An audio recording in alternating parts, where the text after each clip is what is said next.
So that's a very sobering statistic and should reinforce many of the points that I've tried to make earlier about keeping Virginia economically competitive, because that's really what we're talking about here, is that we're losing out, and it's not just Virginia, but as a nation, we're losing out to states that are being much more aggressive. So when it comes to, tax climate, regulatory climate, minimum wage laws, doing all those things, that's one key piece that helps us try to drive business to Virginia and help increase our opportunity for exports. The other piece of this is investing in infrastructure, the kind of infrastructure that will allow us take to market the goods that we desperately want to ship around the world.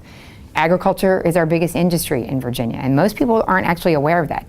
But in order to actually have a great export opportunity, you got to have the infrastructure to do it. You got to have great transportation.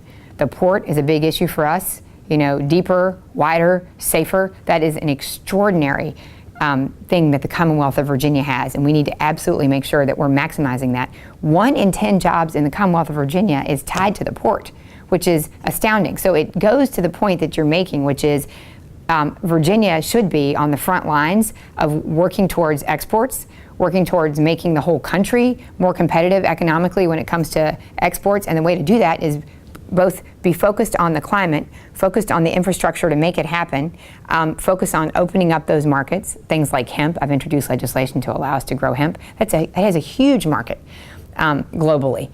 And more importantly than doing what we talked about in the last question, and that is marketing Virginia to the rest of the world. That's a really big component of this.